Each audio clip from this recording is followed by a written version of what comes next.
So and over the years now, inventors have like been able to produce, plenty badass takers from software engineers to designers, technical writers, product manager, and all like that. Plus again now, some of our members have like had the opportunity to work for some big tech companies. Companies like Microsoft, Paga, Kingstar, and many more.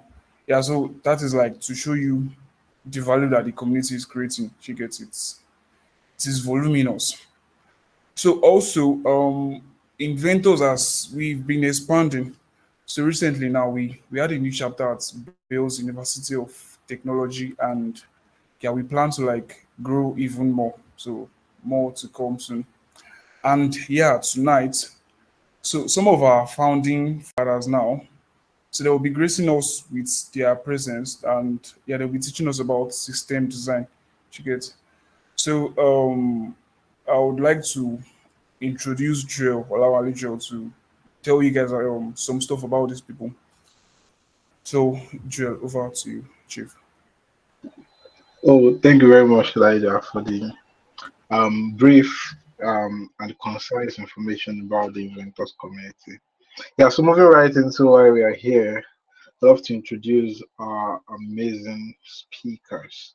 I believe we all know how important a session like this is to anyone in the tech space, especially like to web developers.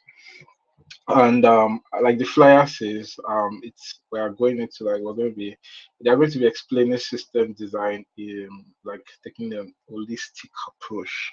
And so we are blessed. Sorry, we have two seasoned software engineers. Um, and they are going to explain what system design is in plain terms and trying to like dive into little practicals.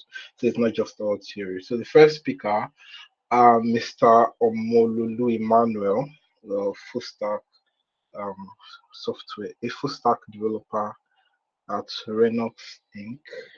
And also Mr. Juwon, former a software engineer, formerly at Paga, now at Number. Yeah. So first of all, Mr. Molulu is going to go first. He's going to give us like a brief introduction, and then Mr. Juwon goes next. So I would let them do the remaining. Yeah. So Mr. Omo, it's your time. You have the floor. Awesome, awesome. Thank you very much for that wonderful introduction. Yeah, good evening to us all, and super excited to share knowledge with us this evening. So this evening we'll be talking about system design. Let me share my screen so we could follow along. Right. I need permission to share my screen.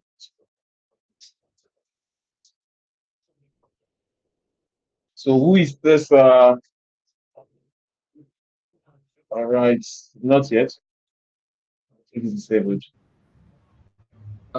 So I think Tony shared the link. I think you might need to enable people to present screens. All right. So who is this webinar for? If you are a web developer, possibly a software engineer, and you've been wondering what system design is, you're in the right place.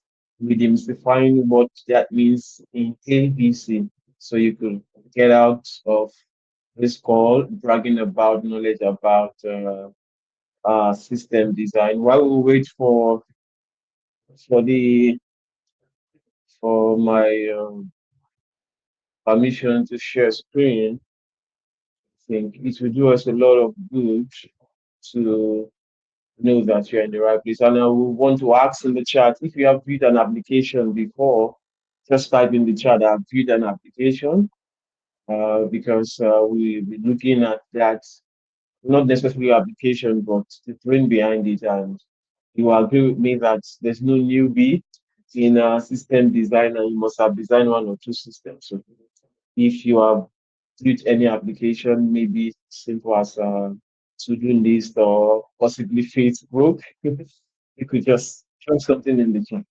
Tell us about the application. All right, thank you for that. So Straight up to the top, system design, a holistic approach. So this presentation is just an eagle eye on what system design entails. And my name is Emmanuel Melody, yes, and I'll be taking us through the journey together. So, a brief introduction. I'll need to be slow here so that we could sink in every detail of what we're talking about. All right. So, Let my phone. so You will put it on it. Let me go inside. I'm not hearing it well. Yeah, just go inside. I'll just do connect. can you mute your mic, please? Thank you. So, introduction of system design. System design basically is how to design a system, and you say that to a fallacy of begging the question, but it's just basically you feeding a system that's scalable, that is reliable, and making in some consideration one or two things, considering it while building an efficient, scalable, and a secure system. So three things to take out here: scalability, efficiency, and also security. And I'll be providing an example and still be designing a system in the course of this talk. So what is system design? It's no magic. It's not a buzzword like, oh, when I say system design, it's only for pros. Not at all. It's a mix of creativity and science. So what do I mean by creativity? This means you bringing your creative instinct into the game. And science, it has proven methods in such a way that there are things you know that it will address any system design problem.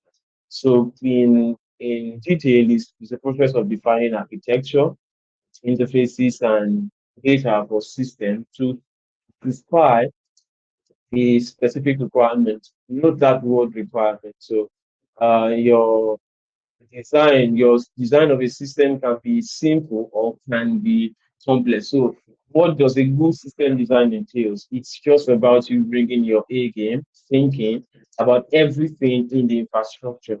And it leads to the word back and I said specific requirements. You have to consider that in building any system what you may. So without further ado, for anyone who has built a an application before, this most likely is what your design look like.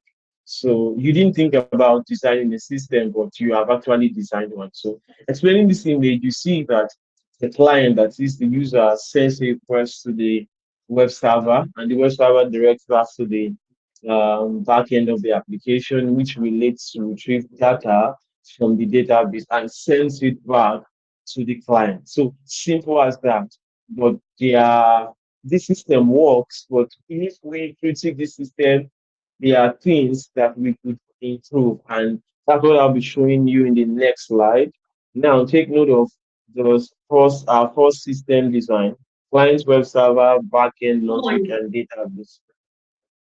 So now I want to ask if this website, say, let's say xyz.com, is being visited from Lagos, Nigeria, and the data center is in, let's say, UK, and somebody visits it from, let's say, London, who is not likely to get the page load first? Most likely the person in UK, because our system is that basic. It does not actually take that into consideration. Second question, about how fast the operation could be. Say you have 200 persons submitting the same form at the same time. Who gets their operation just first? This is system design. And it's something I'm actually doing to our minds now. I'm hacking your minds. Permit me to use that word to start thinking about possible solutions. And if you have started thinking, it means you are already in the act of designing a system. So imagine that this same system skyrockets from hundreds of users to thousands of users, or let's say 1 million requests per day. Will systems still be able to take it? Say you host it on a 2 gig RAM server on DigitalOcean, maybe it's going to break and possibly you're going to see 429 error, which means too many requests for those who are conversant, web developers that are conversant with error code. And more questions like that. What peradventure your database crash? Like there was a time that Kuda had an issue with their database and they recovered it anyway, and it was dealing with money. So you see how interesting it can be if you don't put all these things into consideration. And to the next question, which we're talking about hackers, the bad guys. What if they come into your system and make a mess of it? Do you actually consider all of these things? So these are some questions that pops up when designing a system. And our first system design does not cater for this. And that's why we need to change. So I will proceed to four important pillars of system design. There are more than this, but these are notable ones that every system you design, you have to put into consideration. All right. One is performance. How performance is a system. Number two, scalability. I will explain into detail all of these things. Security and reliability. One, performance. Two, scalability. Three, reliability. And four, security. So let's talk about performance. Now we have we all have a PC. I assume that, and every PC has its capacity. For example, the RAM, the ROM, possibly the storage is SSD or HDD, the network interface. When you have a system with better configuration, you are most likely to get better performance. So wherever application is being hosted determines how well the application is going to be performant. And the second point is latency and throughput. Two buzzwords, let me just break it down. One is talking about how long it takes to complete a request. Say you go into your terminal now and you know possibly the IP of an application and you just put ping 192.168.0.0.1. Now you see that that request travels to the server and pings back to you. So how long does it take to do that? Taking all of this into consideration helps you to build better systems. Let me move to the third one because we still have a couple of slides to talk about. Concurrency and parallelism. Now, forget about the explanation. Let me explain with an image. So this image of, let's say, a 12 station, and we have 6 cars on the two instance. Concurrency differs from parallelism. One is saying we have 6 cars and we have one booth, say one full attendant, and the one full attendant is going to attend to the 6 interchangeably.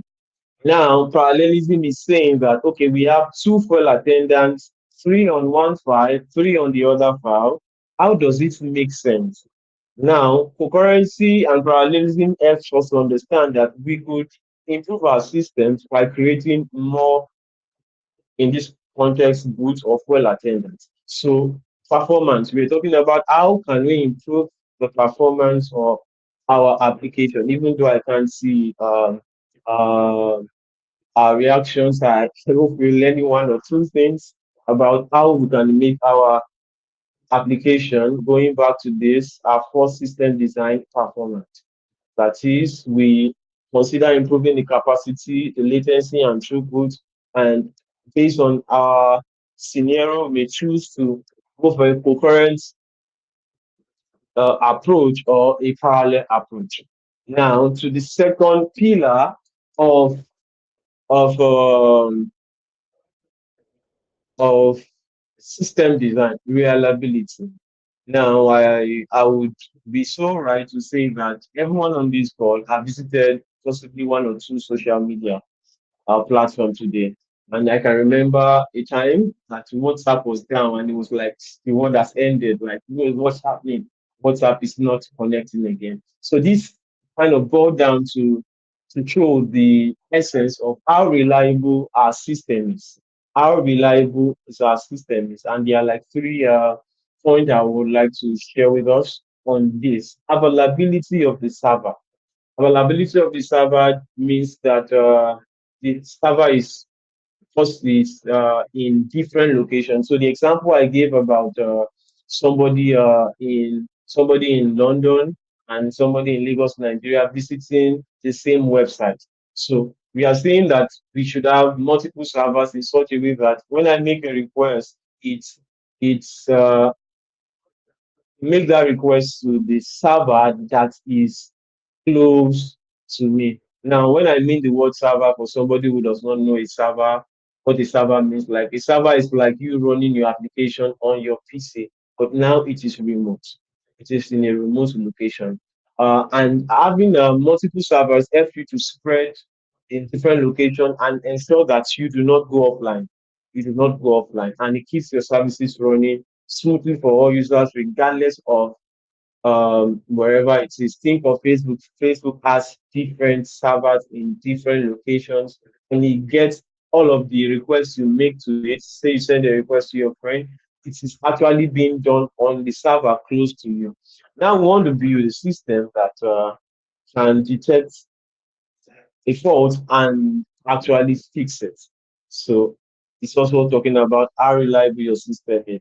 Now, the first example does not know anything about fault. When the server is down, it is down, and all the user is kicked out of using the application.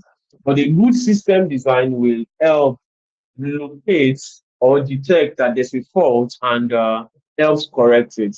And the next pillar we talk about this, we're talking about the concept of load balancing or possibly switching to different cluster. When you see this is down, we switch to the next one.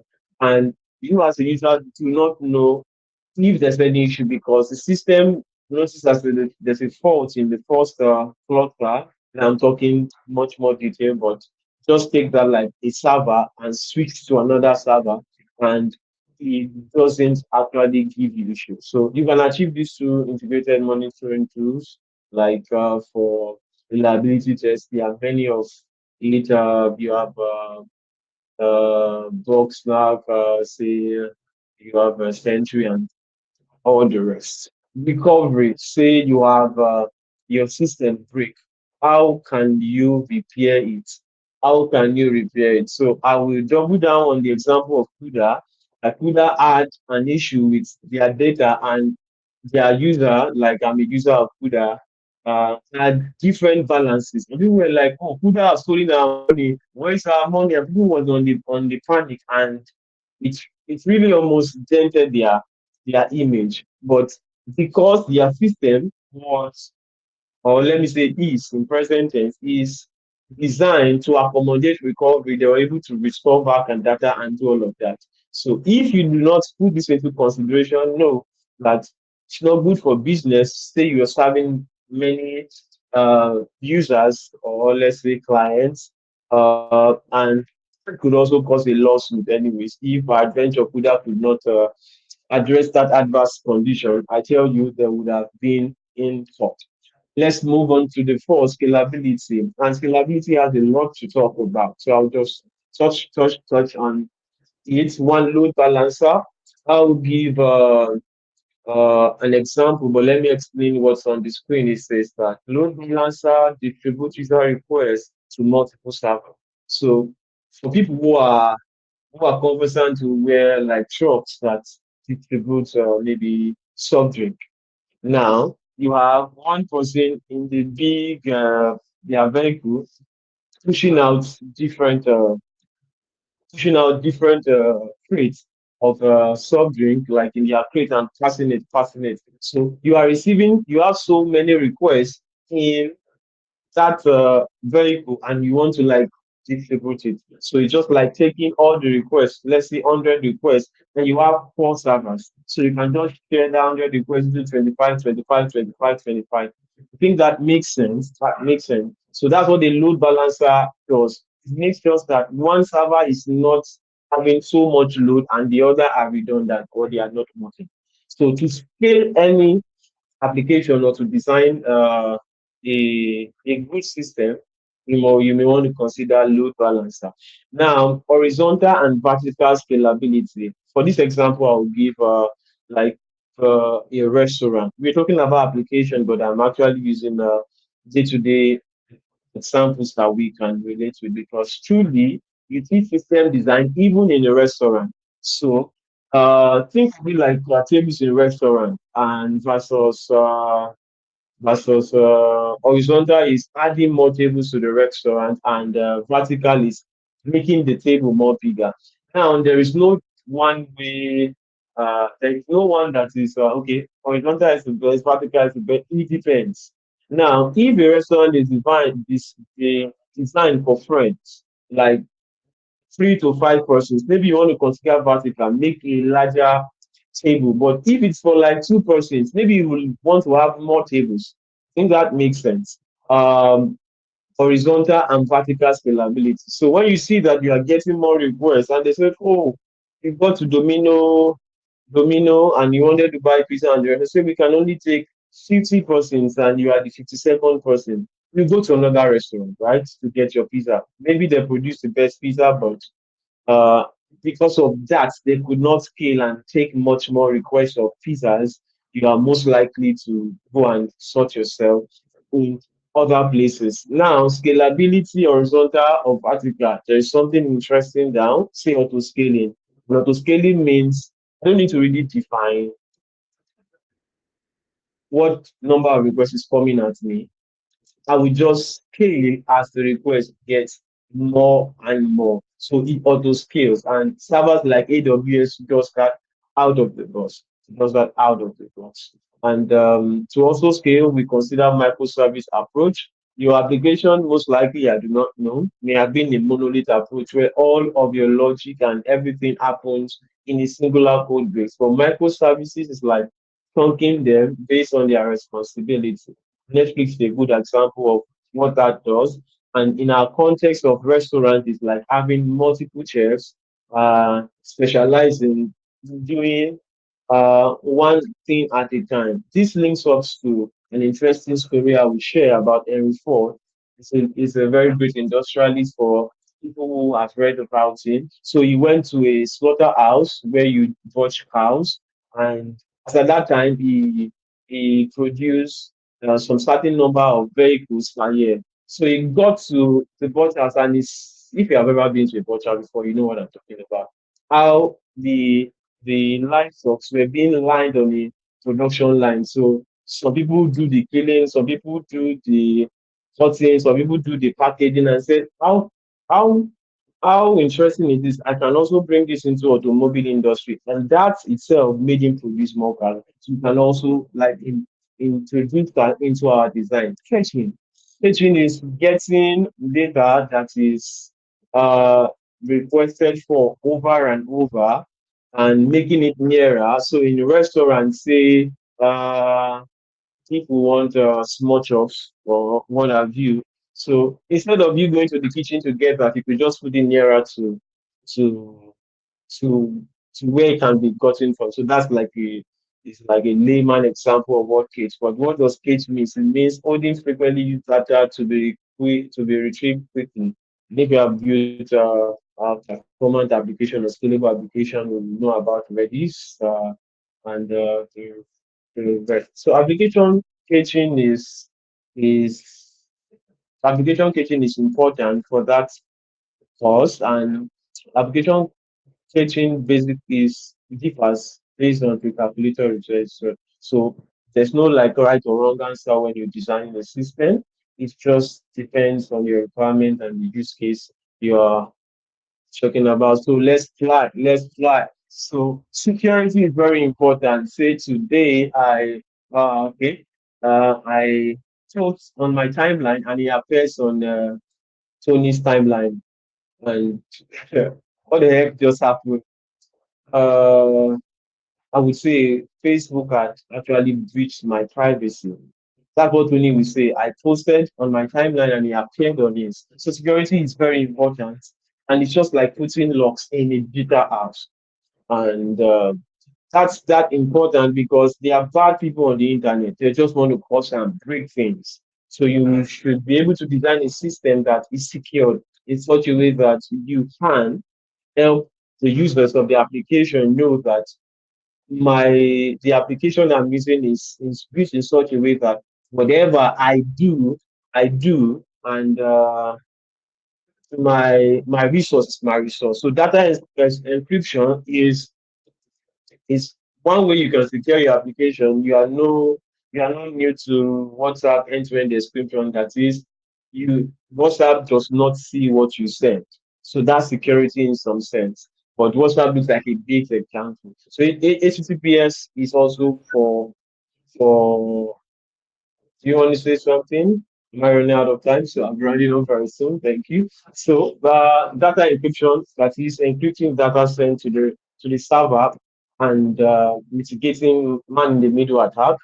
Identity and access management, role-based access control, that is you have access only to the resources that you have the permission to do. So the applications built in ways that if you are a user, you can only do what the user can do. If you are an admin, you can do what an admin can do. Forward is for secure and limited access to resource without sharing your credentials. So forward, the example that comes to mind is your Google authentication in such a way that you, without even passing password and all of that, you can actually log in, and that relates to SSO.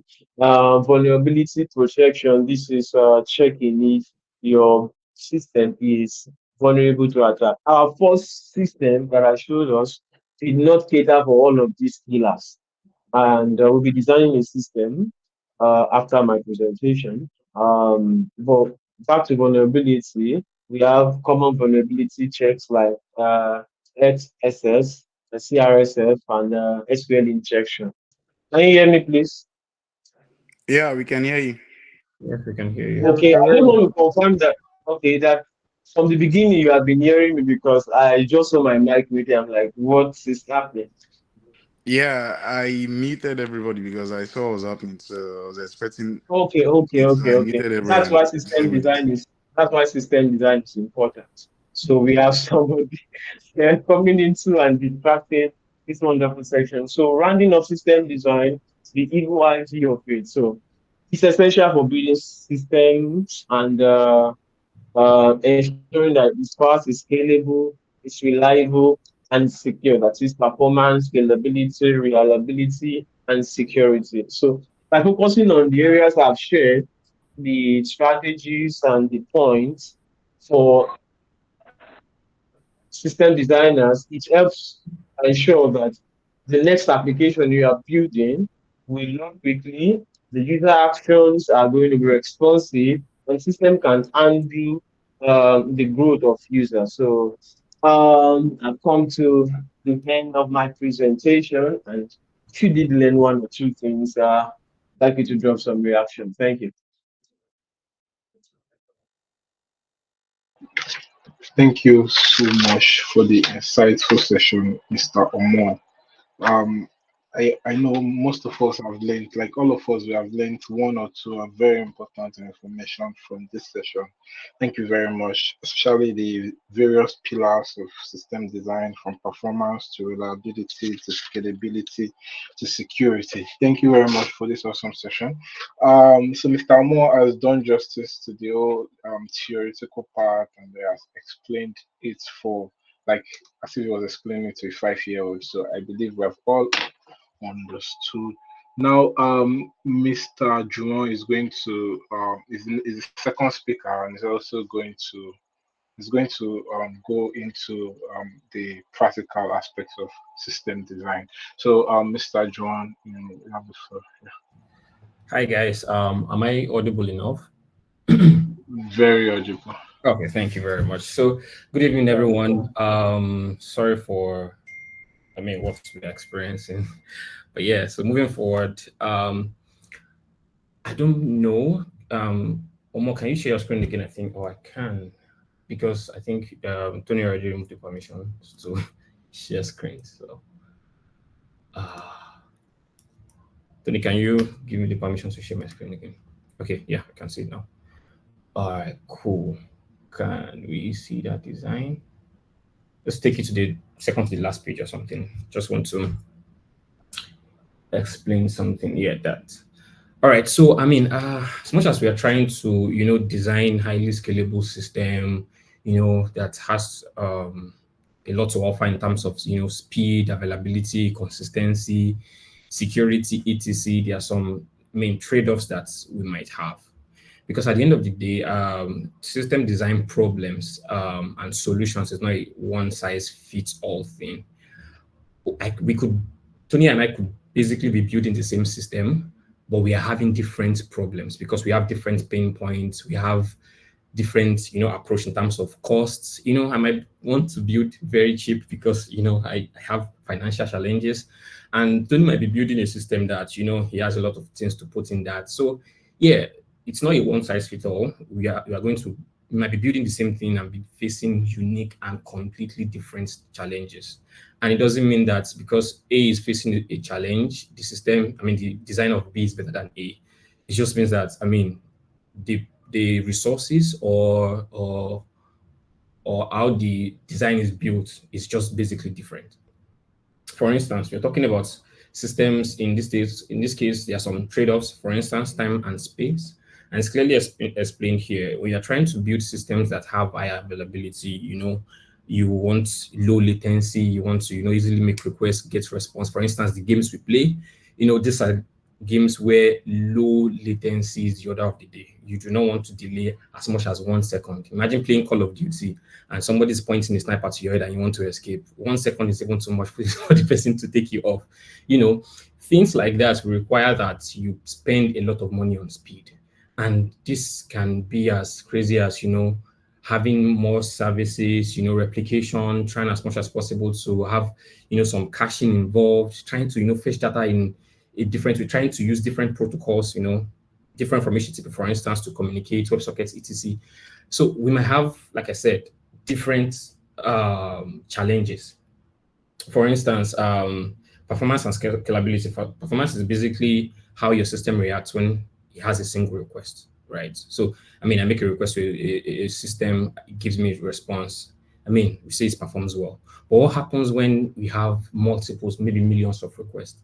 That's when a system can be performing fine when it comes to just one request. But when you have multiple billions of requests, for instance, you start having scalability issues because it starts to avoid it. It starts to affect the availability of your system. Now, today we are going to try to build a very, very simple system, but a very simple system can have complicated issues. And if you go to the beginning or more to the beginning of the slides, to the definition of system design in the first place, you see that it's mentioned, it says something, that's the second paragraph there, is a process of defining the architecture, interfaces, and the data for a system that satisfies specific requirements. And that's what I was trying to explain in the beginning. We could be building the same system, but we have different requirements. So the requirements can come from the angle of cost, can come from the angle of, now my system is hitting, all-time highs in terms of number of requests. Why some people's systems are, just having basic low number of requests or low small load on their systems.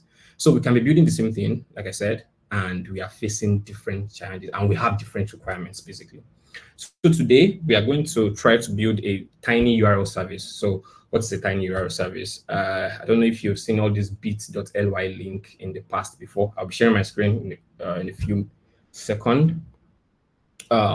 This bit.ly link, and it's basically used to shrink links basically. So let's say, for instance, this Google Meet link is too long, for instance, or we have a long link and you want to shorten. So basically you just register with one of these tiny URL services and they'll give you a short link. And what the short link does when you try to access that link, it just basically redirects you to the link you registered with in the first place. So let's take, for instance, I have a link as long as this. Let me share my screen quickly. Entire screen, I guess. Yes.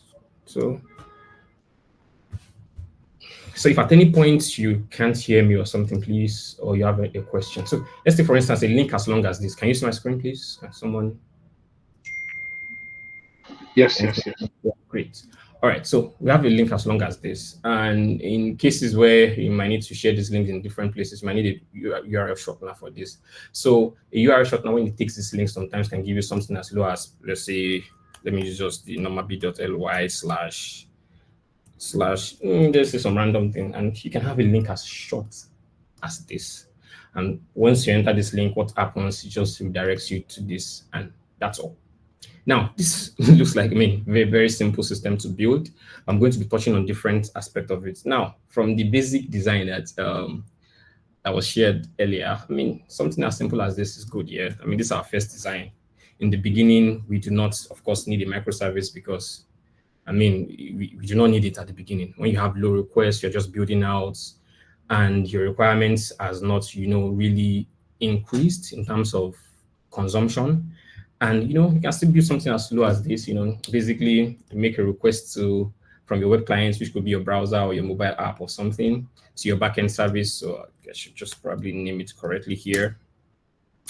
And this just fetches data from the database. So how am I going to build this? Let's start from the two major components of the system. And that is the read and the write. So I'm going to, skip all the parts of authentication, authorization, but, basically you need to, sign up as a user on the system. You basically need to submit your long URL. So let me just put something here in terms of, let me say, steps. So you basically log in, right, after registration, of course. So you probably have an interface where you submit a short URL and submit long URL, sorry, apologies. Long URI, and you get a response with your short, response with your, and you get your short URI. Simple as this, right? And that's all. I mean, this is what our system is supposed to build, right? And it looks simple. Now, in the login system, of course, in the aspect of security, you don't need to build something very robust. As big as all these OAuth2 specifications. You can build something as simple as, issuing JWT tokens. It couldn't hurt, right, for a system as small as this. Now, we have the read part, and we have the write part, and the write is where you basically submit your URL. So you are writing to the backend service, you are writing to the database. And during the write leg, let me just write something here. Let's see, this is the write leg. During the write leg, all the backend service needs to do is to collect that long URL, right? Generate some random number, let's say length of 5 or 6 or 7, mixture of numbers and alphabets and some maybe hyphens, basically to be able to increase our, should I say, permutation and combination, so that we'll be able to have a large number of numbers to work with. Now, here comes another question, which could be a requirement. But let's say, for instance, we are just building something basic in the beginning. Now, this works, right? You write to your database service, it generates the random figures. You understand, writes it to the database immediately. And let's see this. Let's do this again. Write to your database, and whenever you read, sorry, Control Z is not going to, copy and paste is not going to work for me. So when you're reading, sorry, I probably need to rush. So, when the person needs to probably send a request to the backend service with the short URL, right? And it gets the long URL for you. And when you get the long URL, you take to the web clients and you basically redirect to, just direct to the long URL, and you're good. Now, this system is fine, right? It's fine at the beginning. Let's say we have, a couple of thousands of requests. It's good. We're good. And let's say for some reasons our app is trending, and there's a scenario, right, where we now start to have to prepare for millions of transactions per second, millions of requests per second. Now, our backend service, obviously, we run out of compute resources like CPU, for instance, because it has to continue, processing links and, saving to the database. And let's say we have millions of people reading at the same time. Of course, major systems, you have more reads than writes, and people are reading all the time, start having a lot of loads on this backend service. What do we do? Now, this is a very simple problem. Basically, we try to scale this, right? So one way we can do it to handle the load is to have a load balancer, in between these two services. And let's just call this our load balancer.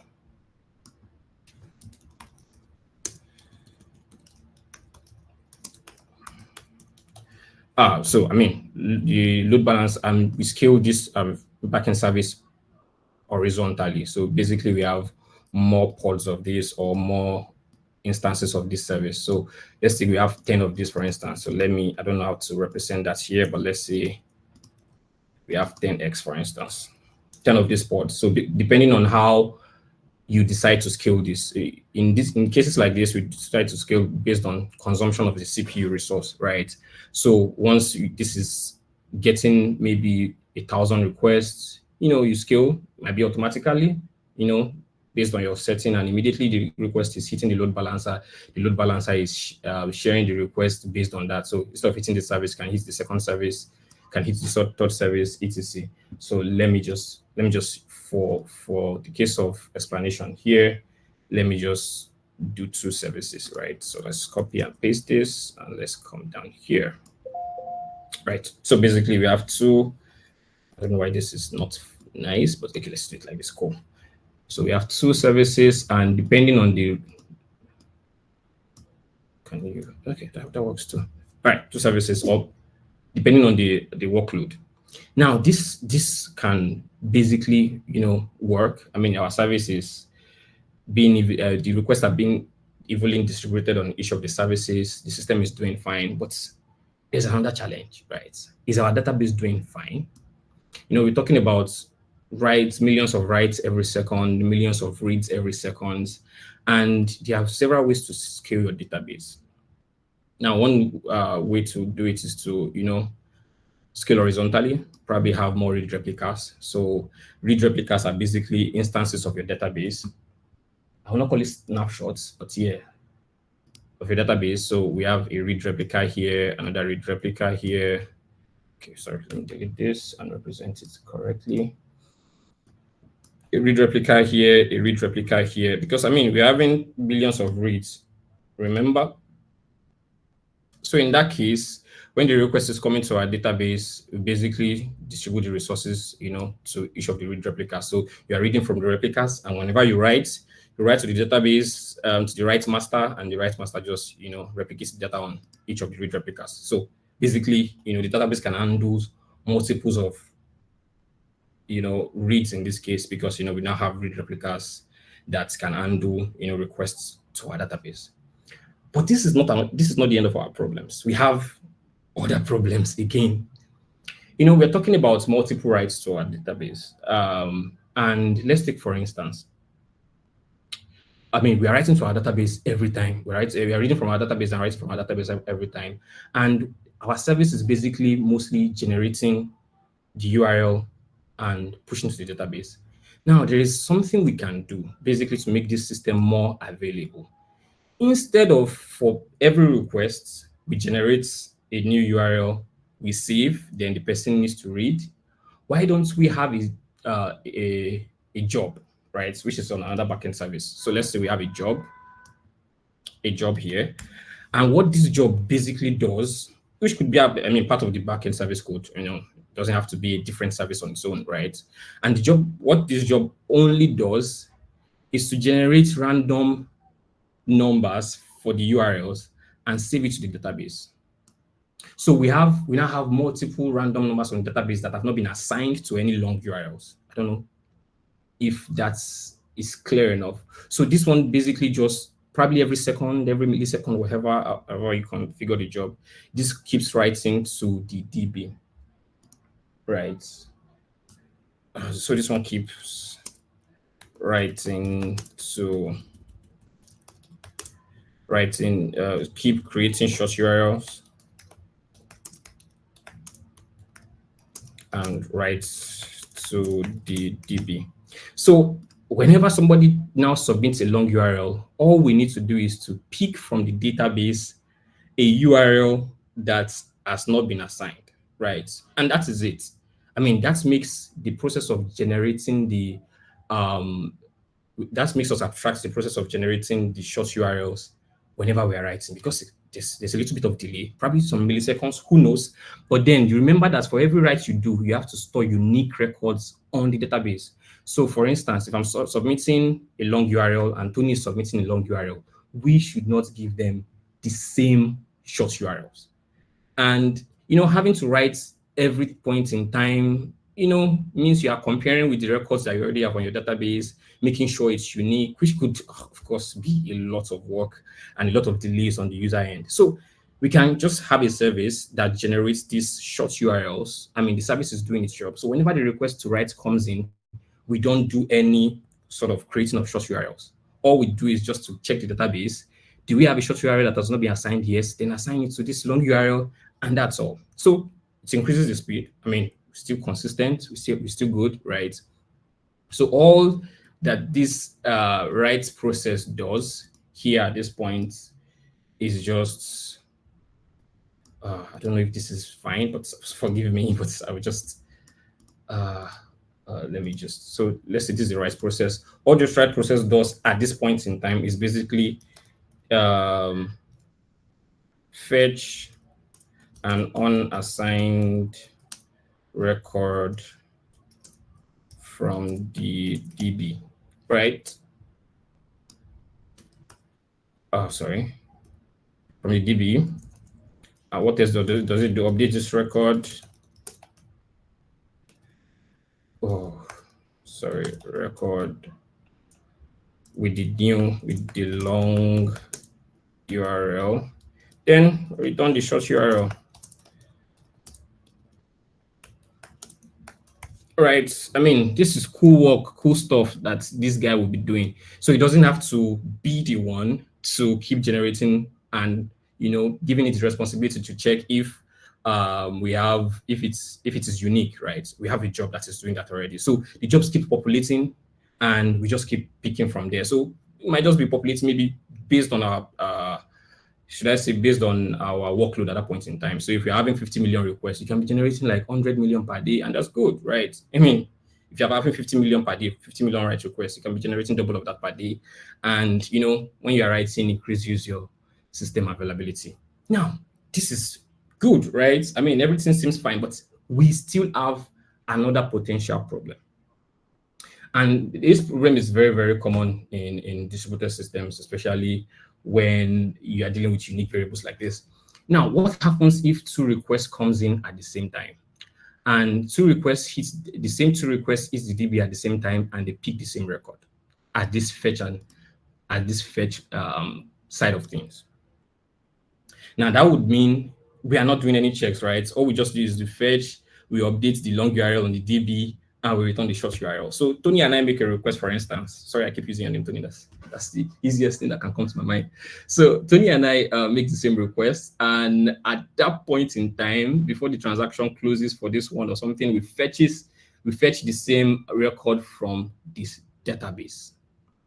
Now, the database, this gets assigned to my long URL, and it gets assigned to Tony's long URL. And at this point, its value is returned to Tony. Tony ends up entering this short URL, and it keeps redirecting to my own page, to my own long URL, because I mean mine was already probably updated after Tony already did the update on the database. Now this is another problem, because I mean we want our system to be consistent, and that's a consistency problem, right? So how do we handle this? Now there are different ways to handle it in terms of setting DB locks. I don't know if you might want to check that out. So basically, when I'm trying to fetch this from the DB, I lock that row on that DB. And when Tony comes to try to make the request at the same time, I already acquired the lock. So Tony cannot fetch the same data from the DB until I am done with that, right? So when I am done, then Tony tries to fetch. Tony cannot fetch that same row because at that point in time, it's already assigned. So Tony gets to fetch another thing from the DB. But the problem with locks on database is that it can cause some level of overheads, and giving all these jobs to your database is kind of expensive, because you are going to spend a lot of more resources acquiring logs. Imagine 50 billion transactions at a point. When I mean transactions like read and write, and you are acquiring 50 million logs and stuff, that's quite too much. Now, one way we can handle this, right, is so let's talk about the read. Let's still pause on the write first. I mean, the read, you are reading from your database all the time, and maybe people are reading Tony's URL all the time. So there's no need fetching everything from the database every time, right? So we can just have a cache layer whenever we read here. And basically, sorry, let me put the cache. Where should I put the cache? The cache can be like a database. So we can have a cache here. Oh, sorry. What did I just do? Good. I'm trying to draw. So the cache is another layer here. So whenever we discover that somebody is reading from Tony too much, we write it to the cache, and subsequent requests to be fetched from the cache. So in that case, let me just put the cache here easily, right? So whenever we read, we write to the cache. We write to the cache here. I'm trying to make this perfect. That's not nice. So let me just name this the cache. We write to the cache here, and whenever another request is coming, we just hit the database. We check the cache first. Another arrow. So the request comes in from the load balancer. Here, what happens on the read leg? Can you enter this for me? Good. On the read, then this checks the cache if it exists. And if it exists on the cache, just pick it from the cache and return it to the load balancer, and the load balancer returns it to the web client. So sorry, I cannot start designing all this. It's taking too long, so I need to probably label the arrows, but you get the deal. So, I mean, cache are basically faster. They rely on very volatile memory. So that's your random access memory, which is, by design, very, very, very fast than your non-volatile memories, right? So basically, you have a cache and read is fast, no problem. People are reading the same URL all the time. You're just fetching it from the cache. Don't need to always hit the database, so the database can rest.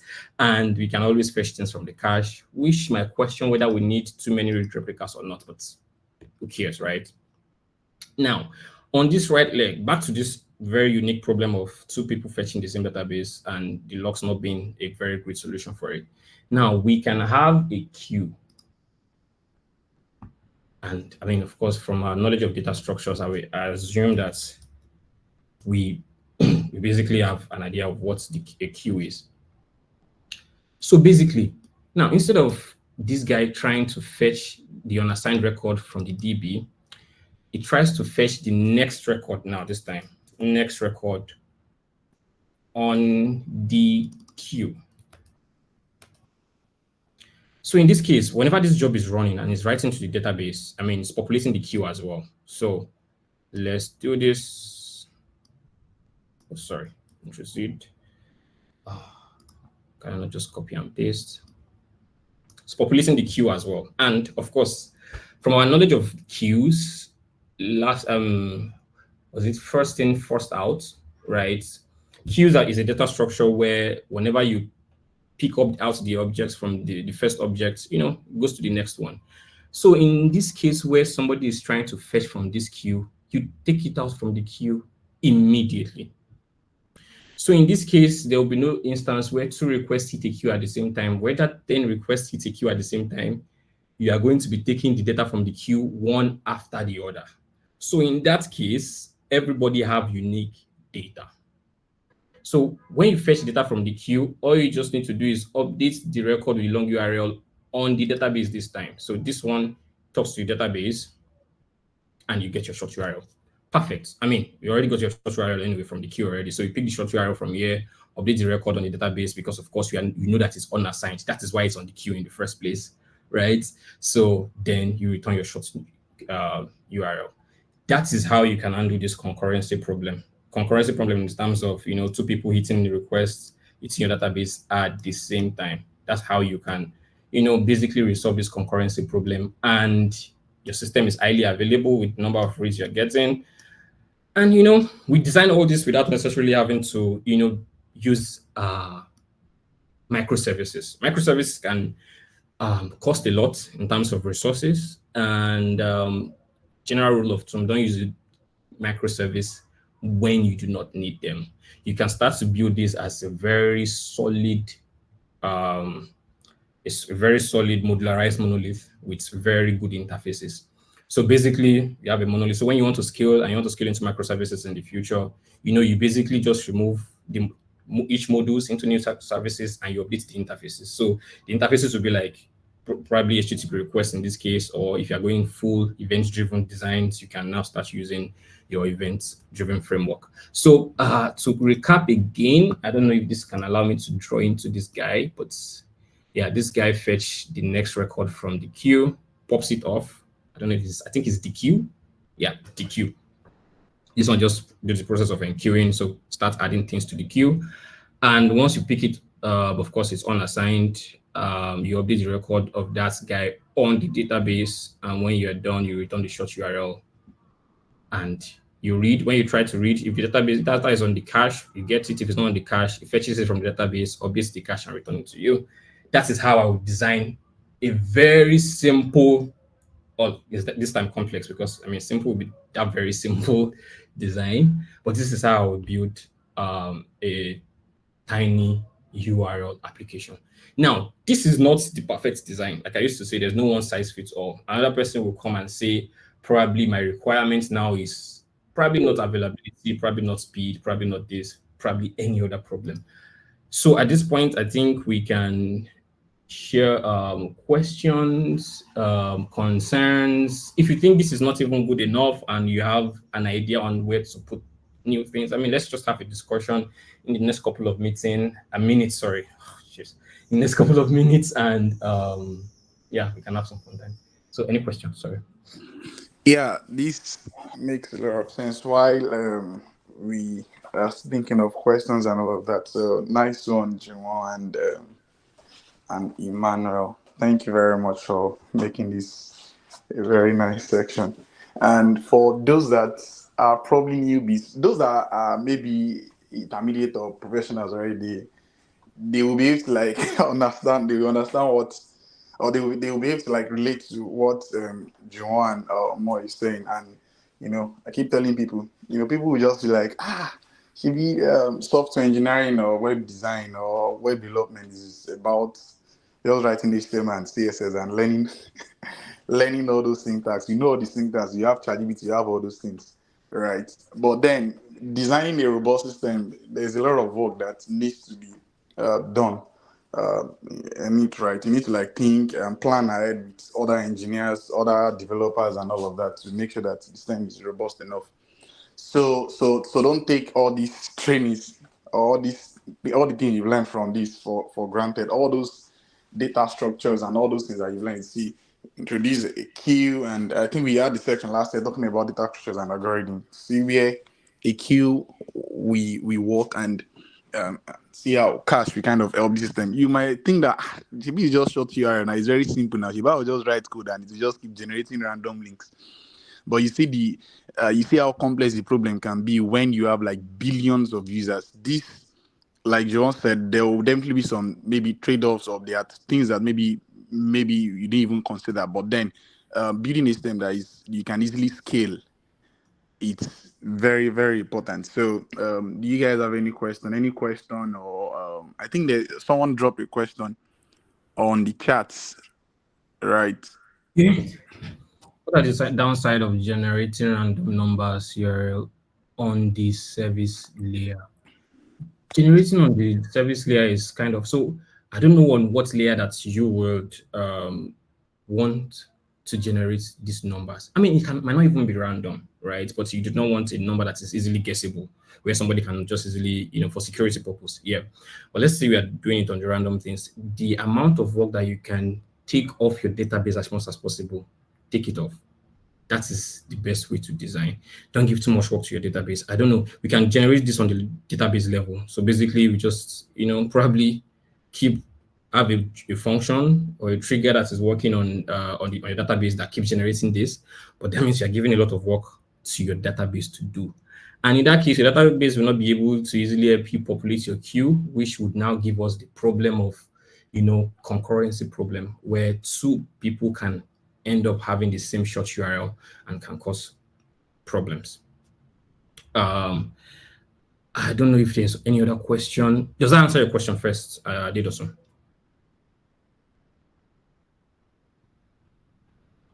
Is it still on the call? Adedosun is no longer on the call. So that's fine. I mean, so first, let's have a conversation. Is this system complex? I mean, is there any part that you did not understand or you are still finding difficult to wrap your head around? Please, feel free to ask. But yeah, this is the requirement. And once you are building a system, for instance, if my system is just handling maybe a couple of thousands of requests every minute or a couple of hundreds, I do not need all this, right? I do not need all this at all. I probably need to build something very simple, put the queue in front, not have, load balancers not needed, basically just have one single pod running the job and you're good, right? So is there any twists or anything that anybody has to add to this? And or if you do not understand, can you just share an emoji before I round up my session?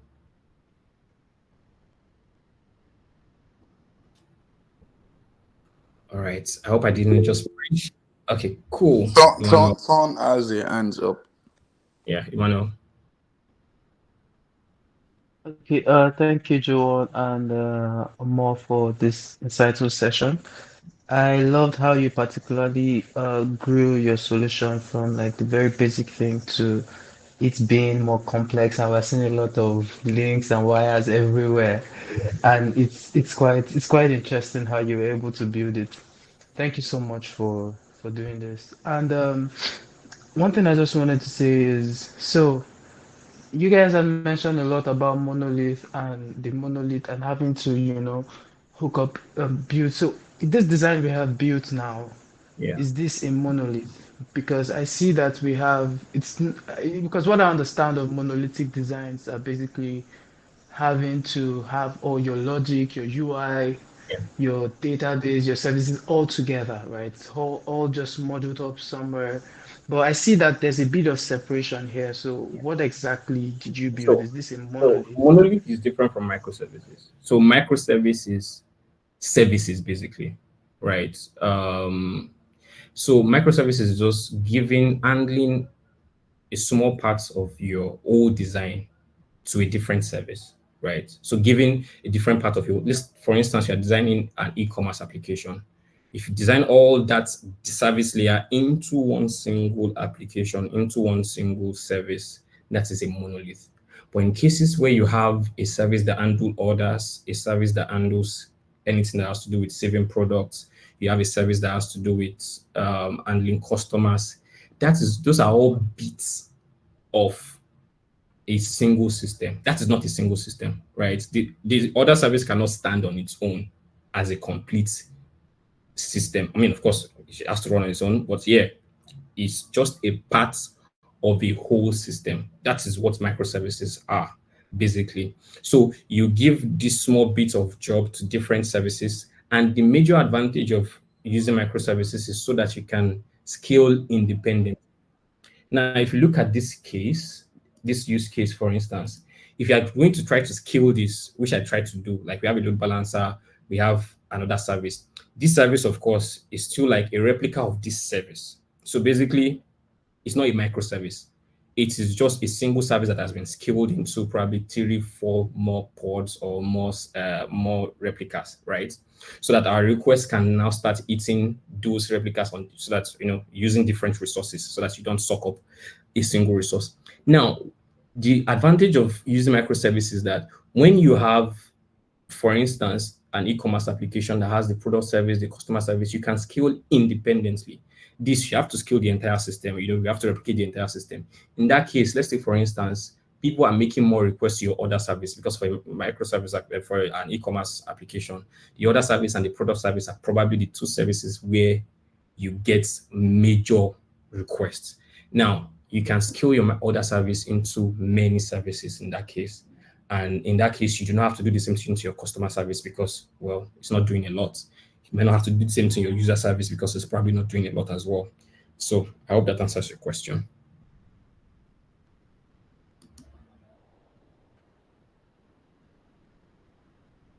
Yes. Emmanuel, Yes, thank you you. did. You did. All right. So basically, yeah, can you hear me? So basically, this what we built is not a microservice, but we could say more of a monolith. It's a monolith. It's a monolith. I mean, you can decide to split this into a microservice Okay. at the point that you need it, right? If you start getting, for instance, Yeah. thousands of reads, billions of reads, low numbers of writes, for instance, you might just want to give the responsibility of read to a different service, right? So whenever somebody is trying to read, doesn't go to the right system at All all. right. Thank you so much. Thank you. Yeah.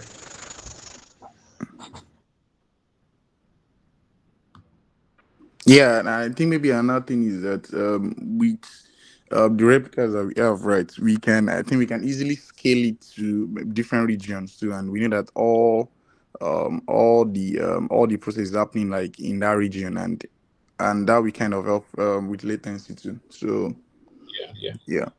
correct.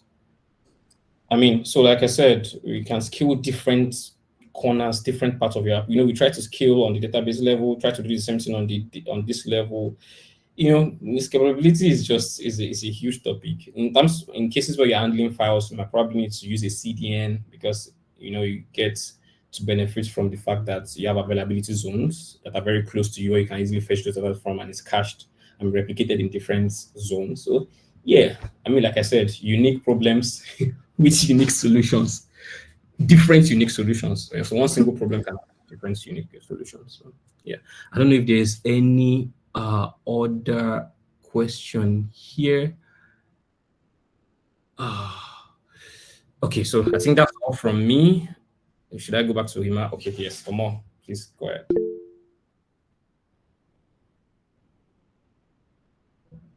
Okay, so there's another question. What is the best approach between? Let's take the question. Let's take that first. Sorry, Let's take the question in the chat first. in the chat box. Yeah. So I'm trying to read this one from Eunice. So, what is the best approach between designing simple design first for building MVP and expanding later or making it complex in a way that is ready for any issue coming, scalability, security, and all? Yeah. So, this is another trade-off. I mean, there's no correct answer to this, but it's a general rule of thumb that do not complicate a system that is not ready to be complex. Right? It's at the beginning it's better to start simple, and why start, in terms of scalability can be expensive. Why start, creating new pods, start doing replication, start, putting things in different microservices? That will incur more cost. You're going to probably spend more for something that is not even in the market, something that you do not know if you are going to be needing, like, because the reason why you need to do all that is to handle multiple workloads, right, multiple requests and stuff. When you do not have multiple requests at an MVP stage, you do not need that, but you just need to build your system with scalability in mind. And that is why I always recommend a modularized monolith, right? You build this thing into a module. For instance, an e-commerce application, build the products into a module, order into a module, and make them communicate through interfaces, right? Now, once you try to build those guys into a microservice, that interface just needs to be updated. All you just need to do is that communication between product and order that you were doing. You just need to probably just change it to a REST call, and that is fine. You've easily splitted your guy into a microservice. So yeah, I hope that answers your question. Yeah, I don't know if you mentioned it and I missed that, but the kind of DB, do you talk about the kind of DB we can use Yeah, so for that's this design? another challenge on its own. But I just visually assume that we've picked one, probably a Okay. Mongo or whatever, maybe an SQL survey, SQL DB or whatever, But I mean, I didn't, really hammer on that Yeah, because yeah, sure. that you might need to sit down with a team and start thinking, okay, because each of these guys have trade-offs as well. Talking about CAP theorem, UTC, blah blah blah. So yeah. Yeah. Awesome design process, Juwan. Yeah. So I think for most of the design process, you're looking more into the science part, and I want to possibly critique your catchphrase saying, "But there is a problem." Like Okay. you keep on mentioning Sorry. that. No. All right. No issues with that because, like in my presentation, I said it's a mix of art and science. So, as a newbie, how do you develop this part of designing a system from like it's a art already? You did it and it looks like magic to some people.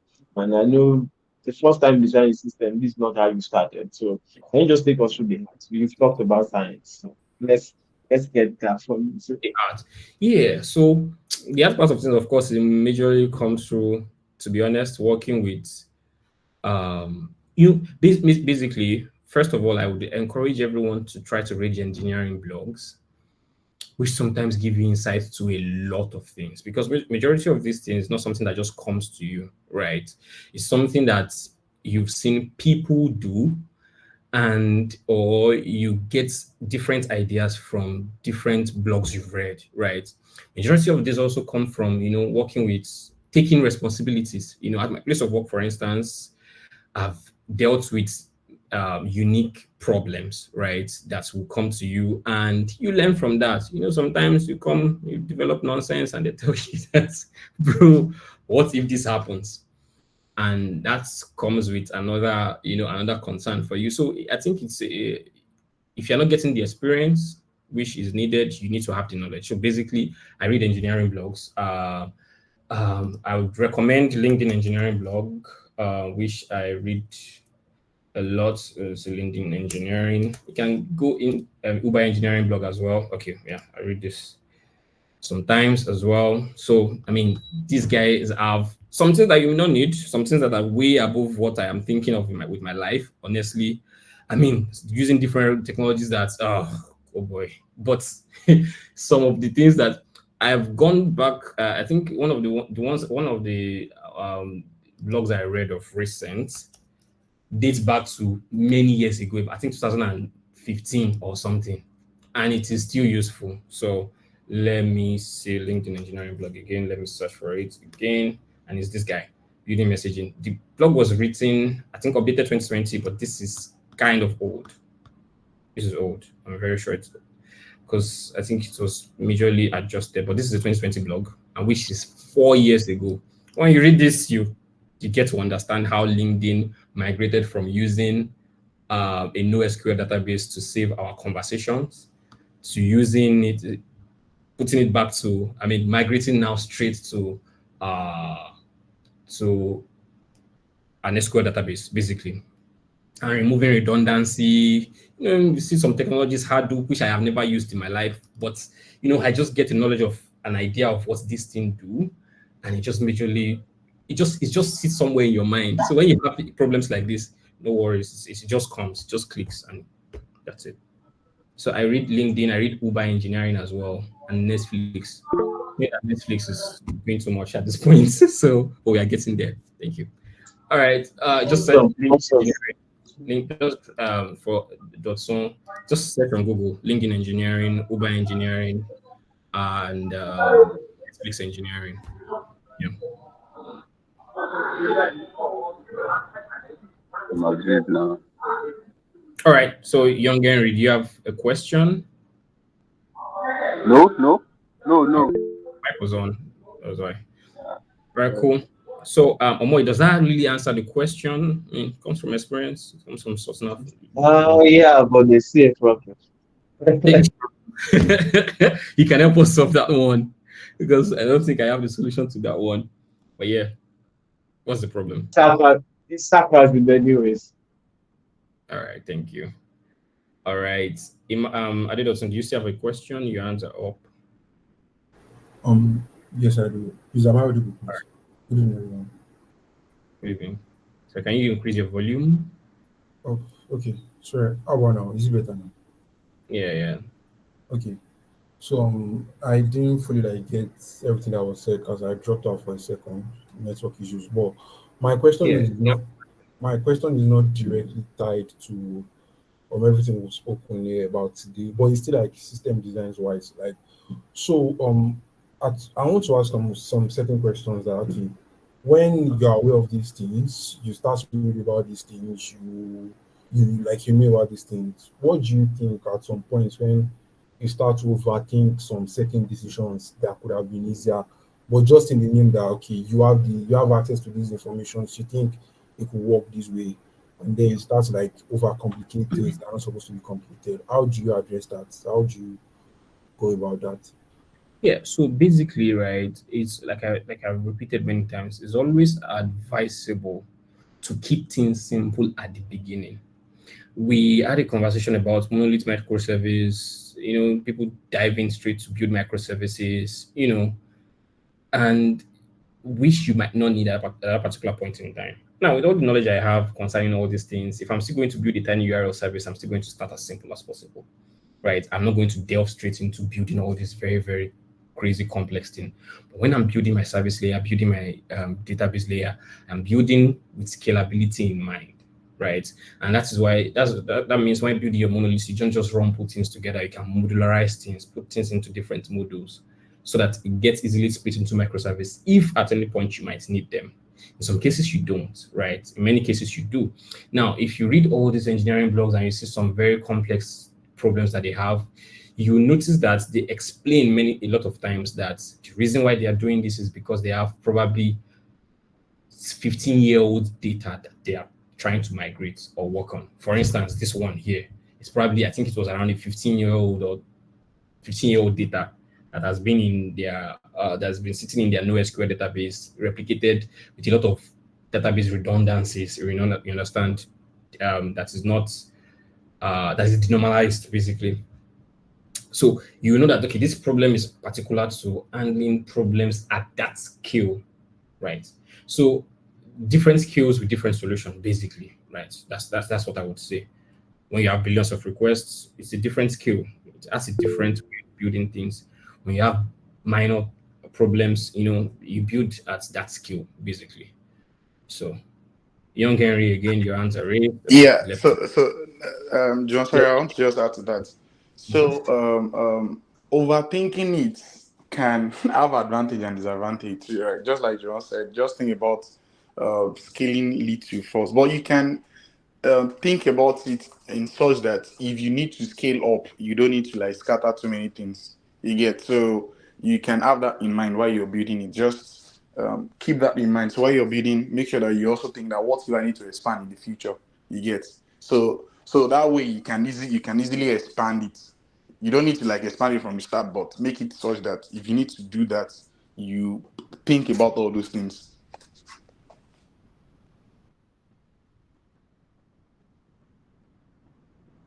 Thank you very much. Yeah, that works. I mean, so does that answer your question again, Dotun? Yes, it does. Definitely. Thanks. All right. So, anyway, so more over to you or Joel. I think this rounds off my session. I hope everybody learns from this. Thank you. Joel, are you there? Yeah, I think it's Tony taking it off there. Q&A is done.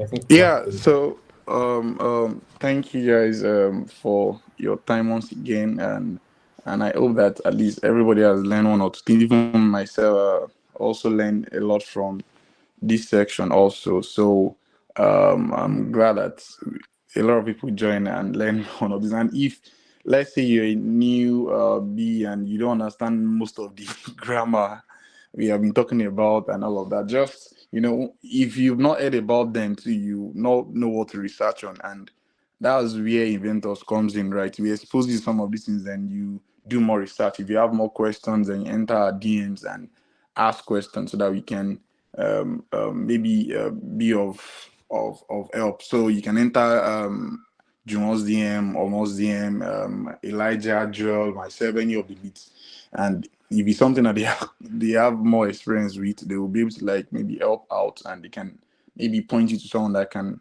help out too. So we've dropped links to our social media platforms. Make sure you follow us so that when we have events like this, you can also be part of it. So thank you all for joining. It was nice having this section with you all. Bye. Thanks, guys. Yeah. Bye, everyone. Stay safe.